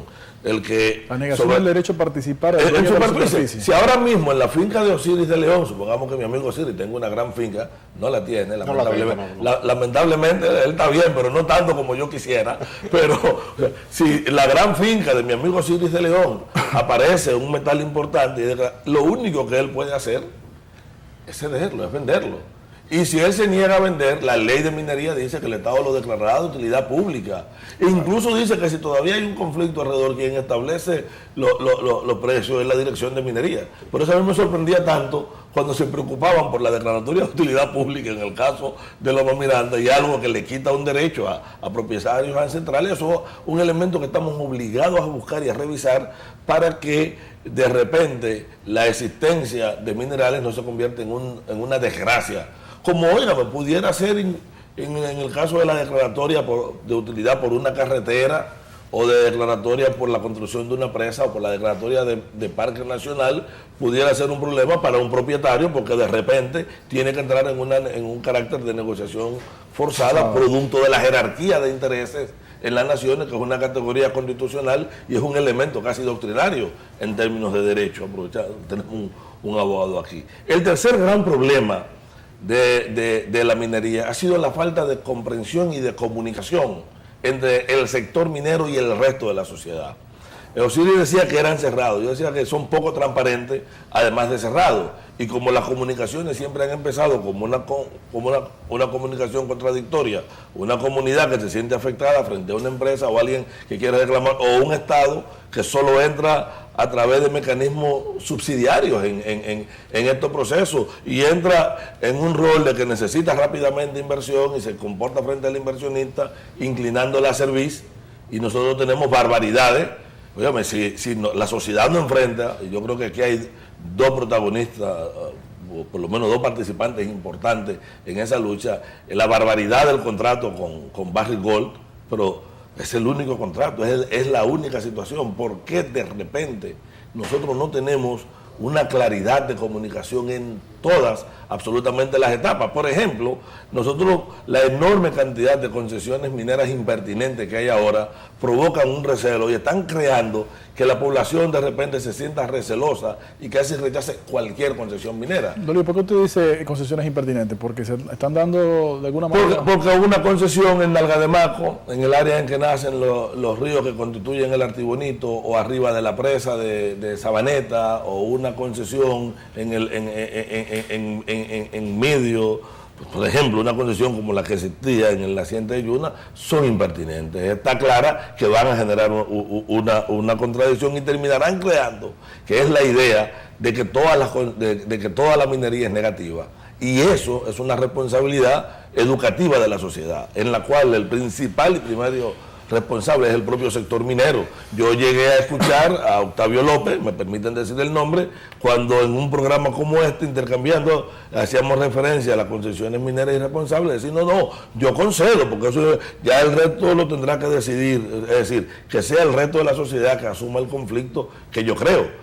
Dominicana debe ser un país con posibilidad de aprovechar todos sus recursos, incluyendo los recursos mineros, donde se puede y cómo se puede, y ahí viene lo cuarto y lo último. Si la minería es una actividad tan importante como es la agricultura, lo es el aprovechamiento del agua, lo es el aprovechamiento integral de recursos, tiene que estar colocada en el imaginario de la población a través de una estrategia de nación que lo vincule. Nosotros hablamos de la agricultura en las escuelas y hablamos del valor del agua en las escuelas, pues no es solo mencionar los minerales, es hablar de su papel y de su rol y de verlo de manera integrada. Pero esta separación crea además una jerarquía, un elemento que era cierto en un momento porque lo establecía la ley, pero a partir de que hay leyes subsidiarias que han reordenado de otra manera pasa a ser falso. O sea, la ley de minería colocó prioridad uno por encima de cualquier cosa a la minería. Era tan prioridad que, bueno, frente a la ley de minería no había otra cosa que hacer. Y transfería de repente un poder discrecional a un funcionario de cuarto nivel en la escala jerárquica, como era el director de minería, que constituía una sorpresa. Nosotros no sabemos cómo eso persiste todavía, porque se establece ahora un Ministerio de Energía y Minas, pero este Ministerio de Energía y Minas no toca lo esencial de la ley ambiental. Quiero cerrar entonces esta primera intervención diciendo que sí, la minería es una actividad importante, de un enorme impacto ambiental, manejado en República Dominicana de manera irresponsable y con una base legal que tiene que ser necesaria, obligatoriamente revisada, con objetivos que espero podamos desarrollar un poco más. A propósito de lo que usted ha mencionado, me doy cuenta de que evidentemente hay coincidencias en que hay factores educativos que siempre están presentes, no en el tema minero, en el tema de cualquier sociedad. Educación es lo primero prácticamente que todo. Pero también veo que ustedes mencionan también las preocupaciones de desinstitucionalidad que vive la República Dominicana desde su fundación o antes, y los problemas que esa falta de institucionalidad pues acarrea, como son algunos de los que usted ha mencionado. A propósito de que de una u otra forma parte del proceso de institucionalización no es solamente, bueno, comienza con el establecimiento constitucional y el establecimiento de leyes, pero también se debe continuar con la aplicación de esas leyes y reglamentos que se puedan llevar a cabo. La República Dominicana en los últimos años creó la ley que a su vez crea el Ministerio de Energía y Minas. Desde afuera, por decirlo así, pues la población puede entender que eso es un esfuerzo tal vez de priorizar el proceso de regulación en todo lo que tiene que ver a energía y minas y concentrarlo en un ministerio especializado y no tener que estar en diferentes ministerios tal vez, como tal vez era antes, atendiendo diferentes puntos que de una manera u otra debían coincidir. Respecto a ese problema institucional, legal y ahora con ese nuevo ministerio, ¿realmente se puede pensar que esos problemas que han existido históricamente en la República Dominicana pueden comenzar a resolverse? ¿O por el contrario, tal vez es sencillamente otro parche más de lo que lamentablemente en la República Dominicana ya no tienen acostumbrados? Yo pienso que en todo lo relativo a lo que es el desarrollo de una política minera hay que partir de una opción constitucional que hay por la minería. Cuando la Constitución señala desde las primeras reformas constitucionales de que los recursos mineros, los recursos del subsuelo son propiedad del Estado, pues ya está claro de que la actividad minera es una actividad constitucionalmente reconocida. Y por eso recientemente, como tú bien señalas, se ha creado todo un Ministerio de Minas y de Energía. Lo que hace falta, y en esto coincido, es que haya el desarrollo claro de una política minera y la inserción de la minería como una de las actividades claras en una estrategia nacional de desarrollo. Y aquí coincido con lo que se ha dicho en el sentido de que primero hay que hacer un ordenamiento territorial. Nosotros necesitamos saber con precisión dónde están los recursos mineros que Dios y la naturaleza nos dio para explotarlos. Eso en segundo lugar. Y en primer lugar. En segundo lugar, lo más importante es saber de que una vez hay una opción constitucional por la minería, lo que queda por determinar cuáles son los costos medioambientales que la sociedad está dispuesta a asumir por el desarrollo de esta actividad, porque como se sabe, toda actividad humana, toda actividad económica tiene un costo medioambiental, tiene un impacto medioambiental. Precisamente la evaluación de impacto medioambiental que exige la ley de medio ambiente es para determinar hasta qué punto son soportables estos costos, este impacto, hasta qué punto es viable una actividad minera desde el punto de vista medioambiental. Soy de los que creo que es posible diseñar una política minera, es posible convertir a la República Dominicana en una potencia minera del Caribe, es posible convertir a la República Dominicana en un modelo de minería social, medioambiental y fiscalmente responsable. Si bien es cierto que nosotros no hemos tenido una política minera, si bien es cierto que incluso todo el pasivo medioambiental que se ha creado, que no es responsabilidad necesariamente de las compañías mineras, sino, como en el caso de Pueblo Viejo, responsabilidad de un Estado que mantuvo una mina a cielo abierto durante mucho tiempo, no hubo un cierre de la mina y por lo tanto se generó un pasivo medioambiental, porque el pasivo medioambiental no se genera por la explotación minera, se genera cuando se abandona una explotación minera y no se hace debidamente el cierre que establecen las leyes y que establecen los contratos de explotación. Entonces, en ese sentido, digamos que a nuestro modo de ver fue un hito fundamental el contrato que negoció la administración del Partido Revolucionario Dominicano con la ganadora de la licitación que realizó el Banco Central de la concesión de Pueblo Viejo, que fue en su momento la compañía Placerdom, que luego fue adquirida por Barrick. ¿Por qué?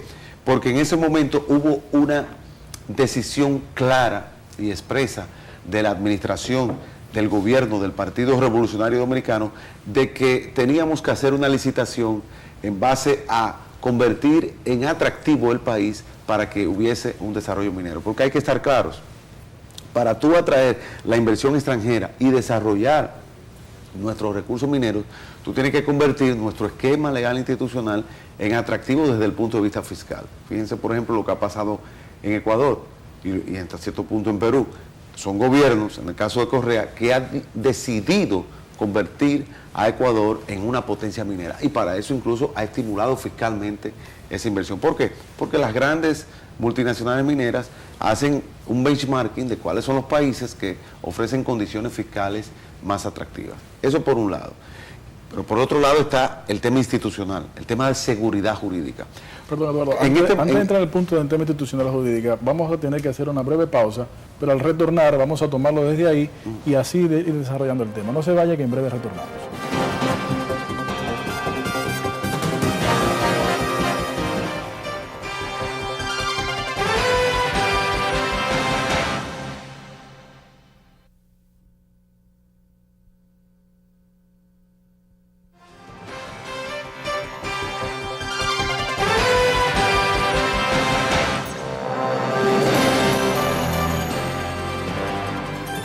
Muchísimas gracias, amigos televidentes, por seguir con nosotros en sintonía en este su programa. Es así con Luis Miguel de Camps. Estamos hablando de minería.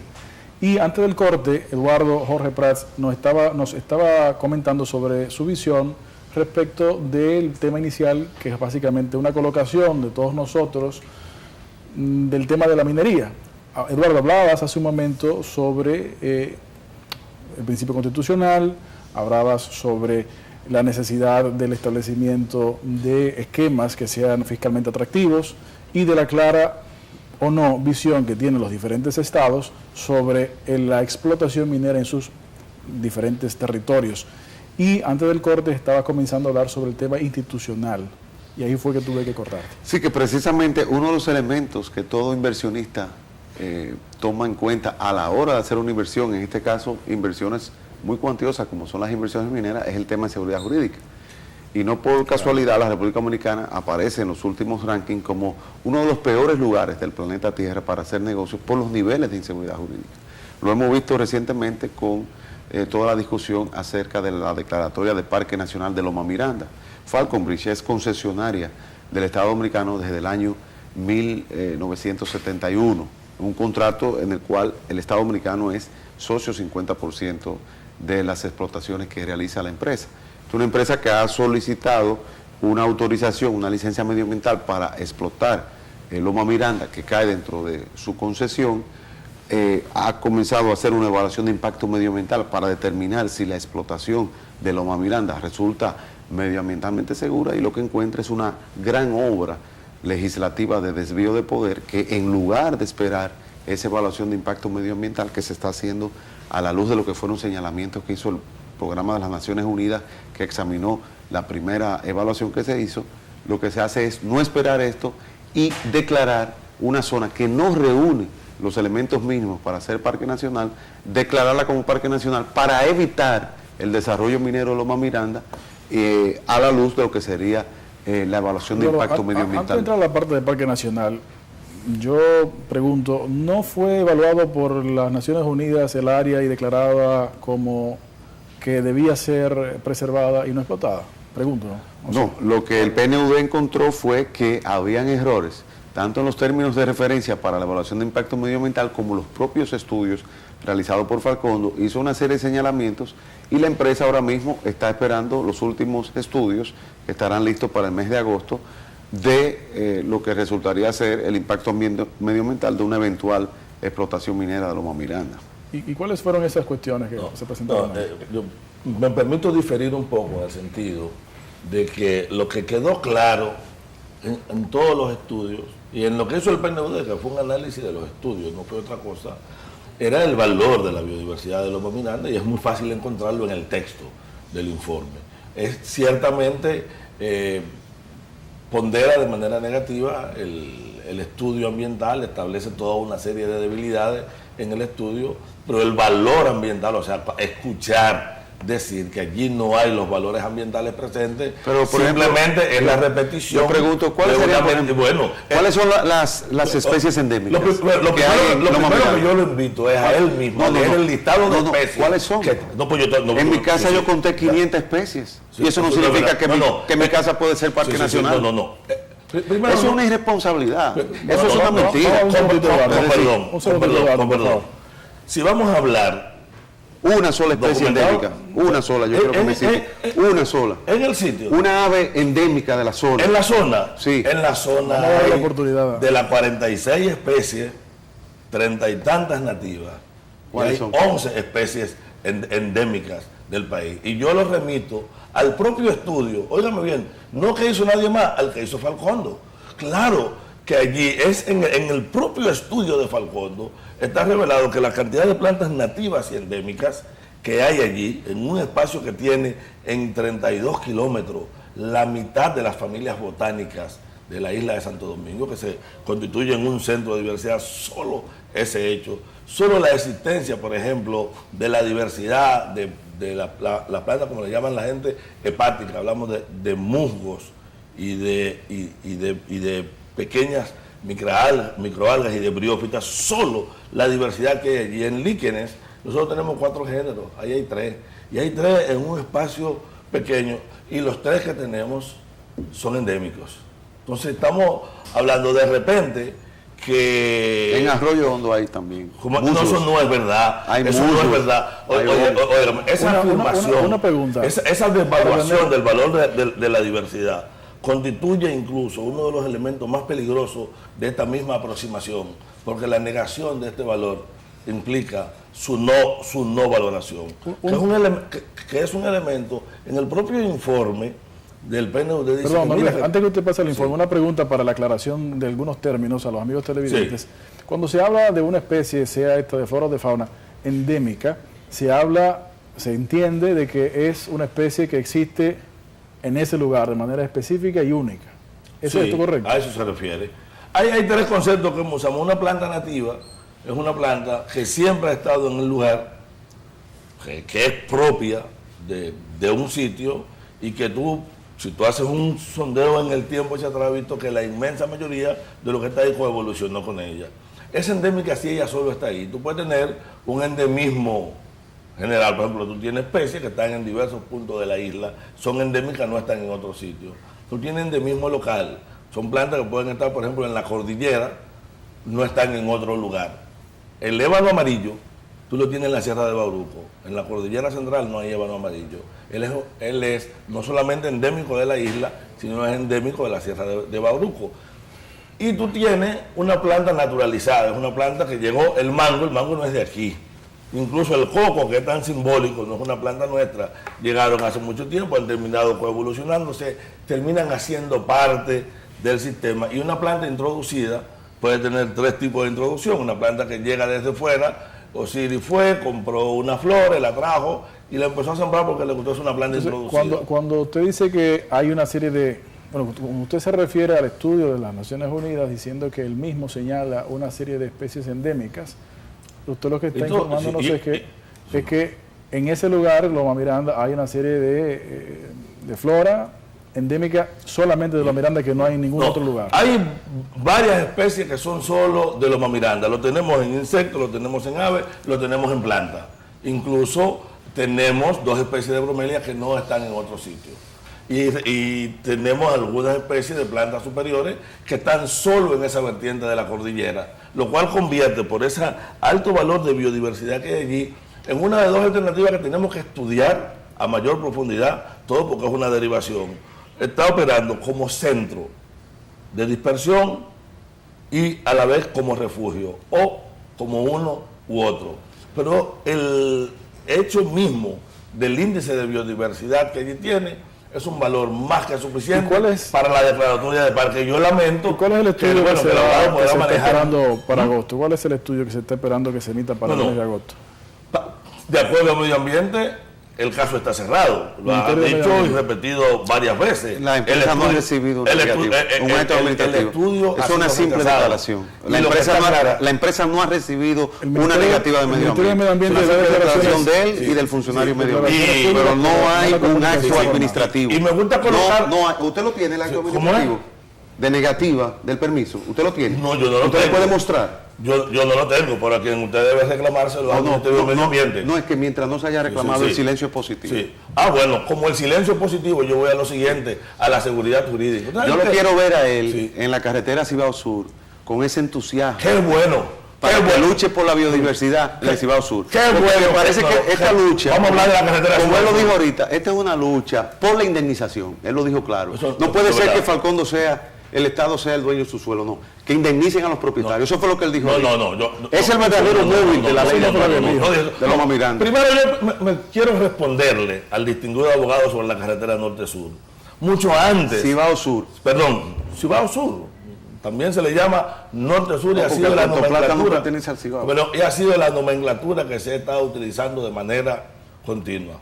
Cuando ninguno, ni la fuerza política, tenía la preocupación, los equipos a los que yo pertenezco, y aquí tenemos una persona que es testigo, abordamos ese problema, empezamos a hacer los recorridos, a pedir los documentos, a hacer las reuniones, elaboramos 2 videos explicativos alrededor de la posible ruta con miras a la discusión, hemos estado reclamando la información ambiental, hemos hecho un pronunciamiento alrededor de la preocupación e inquiriendo al gobierno, transparencia y claridad. Cuando el presidente anunció incluso, porque llegó a anunciar la obra que empezaba, inmediatamente dijimos, pero esta obra no tiene todavía los estudios ambientales. Si alguien ha manifestado esa preocupación, o sea, todavía ha empezado a moverse en ese sentido, somos exactamente nosotros.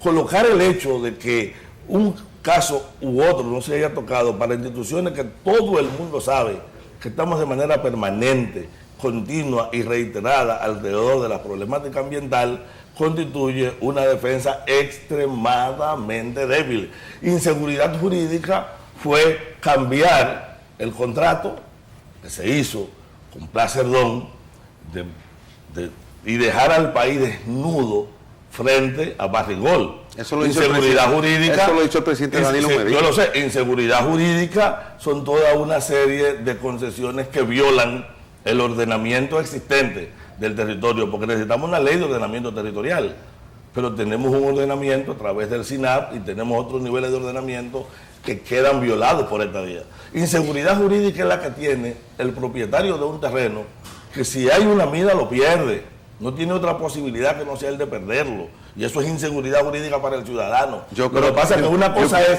preocuparse por la seguridad jurídica de una compañía. Que el Estado sea dueño de su suelo es un gran logro. Sí, y claro, que ahora que los adversarios de la explotación de Loma Miranda quieran que ahora los dueños de su suelo sean los propietarios de la superficie, otra cosa. No. Esos son los verdaderos neoliberales. No Falcón. Falcón no está de acuerdo que el dueño de su suelo es el Estado dominicano. Seguimos que el dueño de su suelo es el Estado. Lo que nosotros estamos diciendo es que tiene que haber un derecho relativo de participación, porque no podemos dejarle indefensión a la población. Pero la Constitución establece que no, aparte de la propiedad del subsuelo, establece que para expropiar debe de haber la compensación. Claro, por eso es lo que hemos dicho.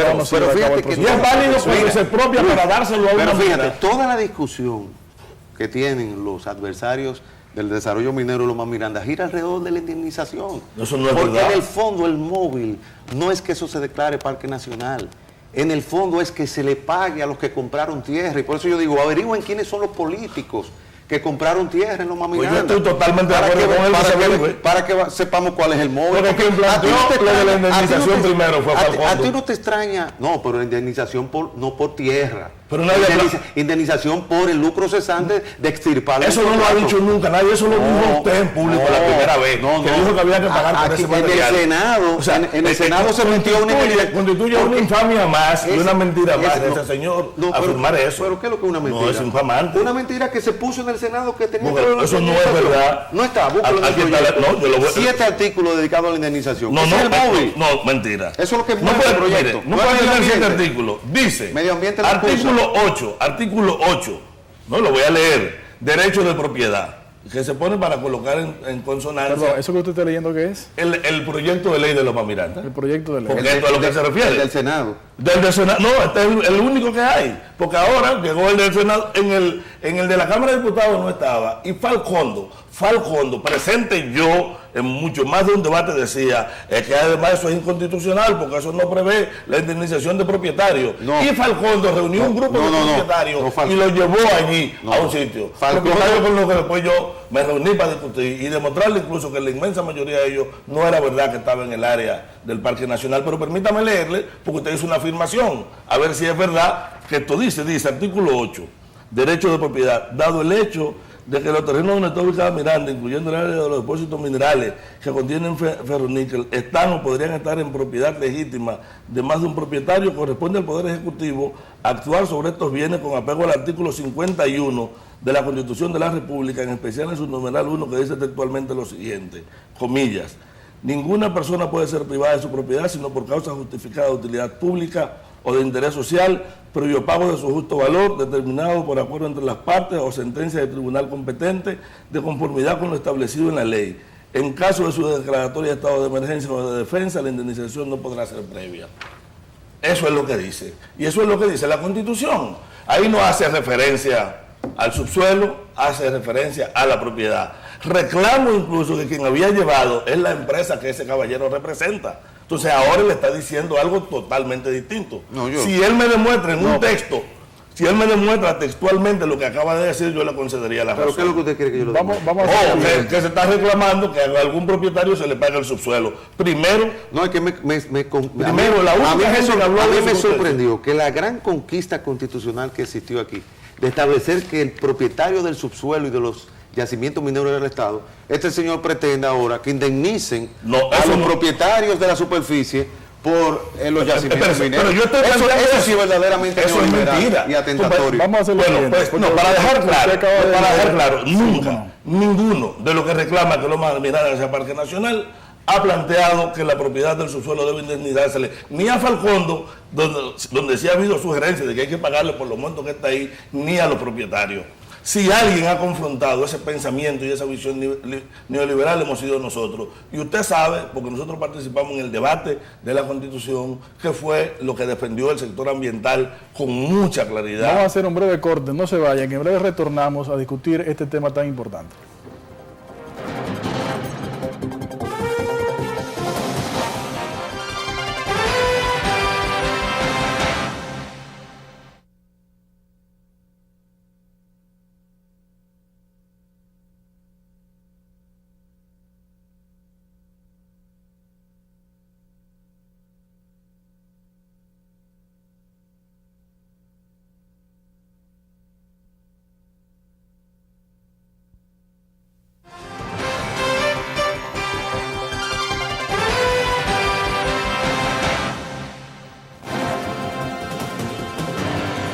Gracias por seguir con nosotros en sintonía en su programa Es Así con Luis Miguel de Camps. Estamos discutiendo el tema minero, específicamente el tema minero en la República Dominicana, a propósito de la discusión nacional que se encuentra actualmente en vigencia sobre el Loma Miranda. Para discutir este tema contamos con la distinguida presencia del señor Luis Carvajal, quien es ambientalista y miembro de la Academia de Ciencias, el geólogo Osiris de León y el abogado Eduardo Jorge Prats.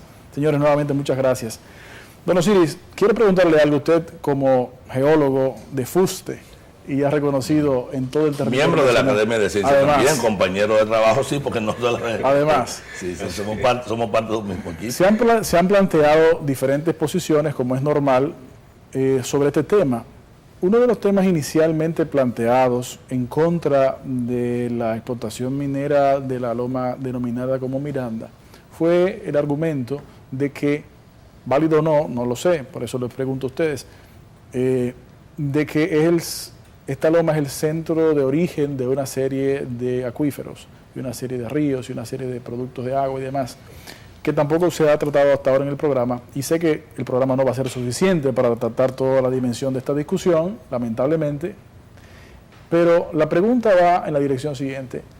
¿Existe, a su modo de ver las cosas, don Osiris, una manera en la cual pueda llevarse a cabo la explotación y al mismo tiempo pueda garantizarse el mantenimiento o la recuperación de los factores medioambientales? Sí, es totalmente posible y se puede ejecutar sin mayor dificultad. Luis planteaba ahorita con mucha propiedad el hecho de que el Estado en esto no ha jugado su papel. Y es verdad, siempre lo hemos dicho, y nos ha tocado muchas veces sentarnos juntos de un mismo lado a cuestionar eso y hacer presión sobre el Estado dominicano en su conjunto, Poder Ejecutivo, Legislativo y Judicial, para que apliquen las leyes como debe ser. Ahora, ¿qué ocurre? Si nunca ha habido la voluntad de supervisar las operaciones mineras, pues entonces, ¿cómo sabemos si el Estado está de acuerdo o no con lo que se está haciendo? Y de repente, pues el Estado viene y dice, bueno, mira, eso no está bien. Yo creo que ha faltado voluntad por parte, sobre todo, del Poder Ejecutivo, vía lo que era el Ministerio de Industria y Comercio, que era que tenía la responsabilidad a través de la Dirección de Minería. Ahora le tocará esa responsabilidad al Ministerio de Energía y Minas, de trazar una correcta política minera para que no haya impactos. Eduardo decía, y en eso tiene toda la razón, que no hay una actividad del ser humano que no provoque un impacto. Y Luis lo sabe, yo lo sé, tú lo sabes. Toda actividad produce un impacto. La hotelería produce un impacto por falta de plantas de tratamiento y por mal manejo de las basuras. La agricultura produce impacto por plaguicidas, herbicidas, fungicidas, malas prácticas, él lo sabe. Y sabe que peleamos mucho contra el Paraguay. Y de repente logramos un decreto prohibiendo el Paraguay. ¿Y qué hicieron? No le cambiaron la etiqueta al Paraguay y le pusieron gramoxones. Y ahí se están utilizando en todas las plantaciones agrícolas del país. Pero nadie se arranca las vestiduras con ese tema. Y todos queremos que eso se resuelva. Pero igual tenemos el problema de los bosques. Balaguer prohíbe los aserraderos en el 66. ¿Pero qué ocurre? Están hoy día tenemos 1000 aserraderos en el país, pero no se llaman aserraderos, se llaman planes de manejo forestal. Y eso hay que corregirlo. Pero igual, tú te vas a cualquier barrio periférico, en Santo Domingo, Santiago, La Vega, Bonao, y te encuentras decenas de tubitos de PVC que salen de cada hogar. ¿Con qué? Con las aguas negras, aguas residuales de ese hogar, y van a donde, a la cañada, y de ahí van al río, y por eso ya tú no puedes tomarte un vaso de agua de la llave, como lo hacíamos Eduardo, Luis y yo cuando éramos muchachos, que el agua era potable. Entonces, ¿qué quiere decir eso? Que hay un reto del Estado y de la sociedad en su conjunto. ¿Cómo podemos hacer una minería ambientalmente responsable? Es decir, ¿cuáles son los parámetros que vamos a definir todos juntos? Mira, tú me vas a hacer esto, no te me puedes pasar de aquí y yo te voy a supervisar quincenalmente para que tú cumplas con este protocolo operativo que lo está definiendo el Estado vía el Ministerio de Energía y Minas hoy día, antes era el Ministerio de Industria y Comercio, y vía el Ministerio de Medio Ambiente. Porque una de las cosas interesantes que salen a relucir en estas discusiones que el país ha estado en el que el país ha estado envuelto en los últimos meses ha sido el hecho de que los miembros de la comunidad en donde se encuentra la explotación minera en cuestión, pues se han estado quejando porque esta actividad es uno de los principales sustentos económicos de la vida de esta sociedad, de esos pueblos. Pero actualmente ha habido unos reclamos porque ha habido una suspensión de actividades, como fue hace unos años, que luego se retomó. Pero actualmente también me parece que incluso, puedo estar equivocado, que el senador de la provincia de Monseñor Noel ha expresado su preocupación de que no hay suficiente actividad minera y que esto va en detrimento a la población. Entonces, un punto, digamos, medio, tal vez no es el término adecuado, pero un punto sí responsable de llevar a cabo esto. ¿Es esto posible? Yo pienso que sí. Es posible un gran pacto del Estado, de la empresa, de la comunidad, para que haya un desarrollo, no una explotación, un desarrollo minero de Loma Miranda, que se devuelva en obras y que sea medioambientalmente responsable. No hay dudas de que uno de los grandes problemas que nosotros tenemos en nuestra isla es el problema medioambiental. Lo estamos viendo con la exportación de carbón vegetal a Haití, lo estamos viendo con la minería ilegal, lo estamos viendo con la principal contaminación, que es la contaminación por la pobreza. Solo el 30% de los hogares dominicanos tienen acceso al alcantarillado. Nosotros estamos viviendo en basura y sobre basura. Es decir, incluso en la época de Nicolás de Obando, aquí se construía con alcantarillado. Claro. Nosotros hemos retrocedido en el tiempo. Es decir, estamos peor que cuando nos descubrieron los españoles. Se sigue explotando a los ojos de todos porque se quejan de un río Hawái que tiene 1 metro cúbico de caudal. Pero a los ojos de todos y ante la indiferencia de las autoridades y los grupos de medio ambiente, se sigue extrayendo arena de los ríos cuando aquí hay canteras más que suficientes para poder suplir toda la industria de construcción e incluso exportar a las islas vecinas. Por eso nosotros decimos que hay que abordar esto con seriedad. Si a mí me demuestran, en el caso de Loma Miranda, que Loma Miranda, no que tiene importancia medioambiental, porque de nuevo lo digo, Arroyo Hondo en la capital y Villa Olga en Santiago tienen importancia medioambiental, pero importancia para acudir al nivel máximo de protección después de reserva científica, que es Parque Nacional. Por eso nosotros hemos dicho, ¿por qué no hacemos un debate a nivel de la televisión, a nivel nacional, para que nos presenten esas aves que migran a Loma Miranda, para que nos presenten esos ríos? Yo quiero que me presenten el plan del INDRI, eso podría hablar Osiris, a ver qué importancia hidrológica es que tiene Loma Miranda, por qué el plan de minado de Loma Miranda va a contaminar. Todo eso tiene que ser demostrado científicamente. Vamos a ver los mapas, porque yo estudié geografía con Santiago de la Fuente. Los primeros fotografías satelitales de la isla las vi ahí. Y esto, aquí tú no puedes inventar. Por ejemplo, tú tienes que decir por qué Loma Miranda es madre de las aguas. ¿Por qué? O sea, hidrológicamente, ¿cuál es su importancia?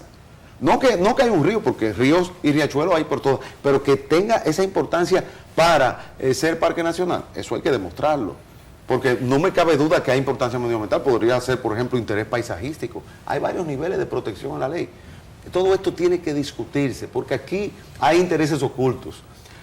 No lo de la Falcon Bridge, porque el negocio de la Falcon Bridge no es la indemnización. El negocio de la Falcon Bridge es el negocio, y su negocio es el negocio minero. Pero yo quiero ver los otros intereses ocultos que están detrás de esa ley, para que este país sepa que aquí realmente quien presentan como el lobo feroz, en realidad puede ser que sea la abuelita o Caperucita, y quien aparece de camping y bañándose en los ríos como Caperucita puede ser que realmente... El tiempo se nos está acabando, pero antes de irnos, don Luis, yo quisiera preguntarle directamente, ¿usted entiende que es posible un desarrollo minero o explotación minera en esa área de manera ecológicamente responsable? No, en Loma Miranda no. En Loma Miranda no hay condiciones, además de que la propuesta que se hizo solo en caminería tendría un impacto insoportable para el área, a diferencia de él, que parece que llegó tarde, participado en todos los debates. Tenemos 2 años debatiendo, ha habido debates directos con los técnicos, tuvimos un encuentro amplio con el equipo técnico que hizo el estudio ambiental en la academia, y después hemos tenido infinidad de debates. Llegó un momento en el cual, cuando íbamos a las universidades, porque nos ocurrió en Ucamaima, nos ocurrió en la Universidad de la Tercera Edad, nos ocurrió en varios espacios, Falcondo decidió no participar. De repente, cuando entramos en esta etapa, ellos aparecen de nuevo y dicen que ahora quieren discutir. Nosotros queremos discutir y discutimos cuando sea. Pero quiero hacer las siguientes observaciones. De esos ríos que están depredando, Osiris y yo participamos en más de 40 juicios. Eran muchos juicios. De ahí envío solo en San Cristóbal. Lo hemos peleado en toda la geografía nacional. Yo no vi nunca una nota de él. Si él busca, sí nos va a encontrar a nosotros. Quien ha hecho análisis a detalle, estudios, propuestas alternativas al problema del carbón, somos nosotros. Yo no he visto la que le está planteando. No, pero lo digo porque ha querido de repente manejarse como que hay un interés particular en Loma Miranda, que el movimiento ambiental llega a Loma Miranda porque está asociado, además, yo soy partidario de denunciar, y yo siempre lo hago con nombre y apellido, cualquier interés. Por ejemplo, si algún político adquirió ahí o en cualquier sitio un terreno para que se lo compensen, mire, es un disparate, porque si hubiera un terreno para compensarlo, yo me imagino que las vías serían otras. Pero si es por eso, denunciémoslo. Yo soy capaz de enfrentarlo. Tenemos que ir a un breve corte, pero no se vayan, que en breve, muy breve, retornamos.